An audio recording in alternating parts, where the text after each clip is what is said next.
상간소송을 많이 진행하다 보니 상간자 측의 인적사항 조회에도 노하우가 생겼습니다. 그래서 오늘은 상간자 소송을 진행하려는 분들의 1단계 질문인 상간자 소송하려면 상간자 인적사항에 관한 정보를 얼마나 가지고 있어야 하는지에 대해서 이야기해 보겠습니다. 상간자 소송을 할 때요, 피고가 될 상간자를 특정해야 하는데 이를 위해서는 이름, 주소, 전화번호, 주민번호까지 있으면 완벽하죠. 근데 상간소송의 원고와 피고는 서로 지인인 경우가 드물기 때문에 그 정보를 정확히 알기가 정말 어렵습니다. 그러면 최소한 어떤 정보가 있어야 소송이 가능하고 어떻게 그 정보를 알아낼 수 있는지 각각 경우를 나누어서 말씀드려 보겠습니다. 첫 번째, 상간자의 이름과 전화번호는 아는데 주소, 주민번호 모르는 경우. 이름, 전화번호만 알아도 일반적으로는 소송 진행이 가능합니다. 상간자가 우리나라 대표적인 통신 3사의 한 곳에 가입했을 가능성이 크기 때문에 LG, SK, KT에 해당 번호 가입자의 가입 정보를 요청하는 사실조회 신청을 해서요, 상간자의 주민번호와 주소 정보 등을 얻어낼 수 있습니다. 그러면 확인된 정보를 가지고 주소 보정을 통해서 소장을 보내면 되니까 소송 진행이 가능합니다. 두 번째, 상간자 이름은 모르지만 전화번호만 아는 경우.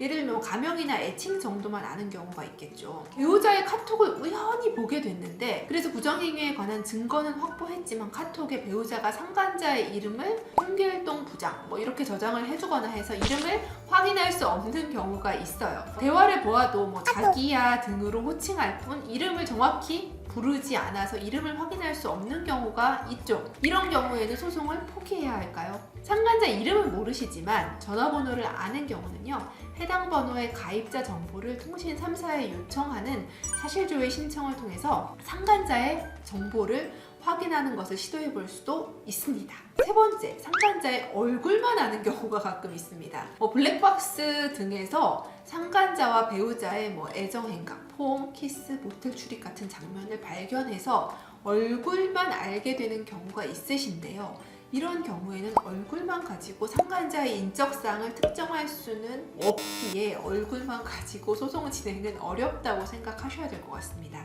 네 번째, 상간자의 이름과 차량 번호만 아는 경우입니다. 이럴 때는요, 법원을 통해서 인근 구청의 차량 등록과에 해당 차량 차주의 인적사항을 조회해서 상간자의 구체적인 인적사항을 알아낼 수가 있습니다. 그렇게 확인된 상간자의 인적사항을 토대로 상간자 소송 진행 가능하십니다. 다섯 번째, 상간자의 이름, 집 주소 또는 직장 주소만 아는 경우.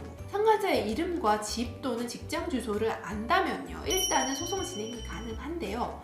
그런데 그 주소지로 송달을 했어요. 그런데 반송되거나 하면 법원에 해당 주소지에 상간자가 살았던 이력이 있는지 확인해달라는 보정명령 요청을 해서 인근 주민센터에서 상간자의 주민등록 초본을 발급받아서 상간자의 인적사항과 정확한 최후 주소지를 확인할 수가 있습니다. 오늘 말씀드린 5가지 이외에도요, 상간자의 특정과 관련해서 또 다른 어려움을 겪거나 또 부정행위 사실은 너무나 확실한데 상간자 정보가 애매해서 곤란을 겪으시는 분들 계실 텐데요. 추가 문의사항이 있으시면 언제든지 연락 주시기 바랍니다. 오늘 영상이 도움되셨다면 좋아요, 구독 부탁드립니다. 시청해주셔서 감사합니다.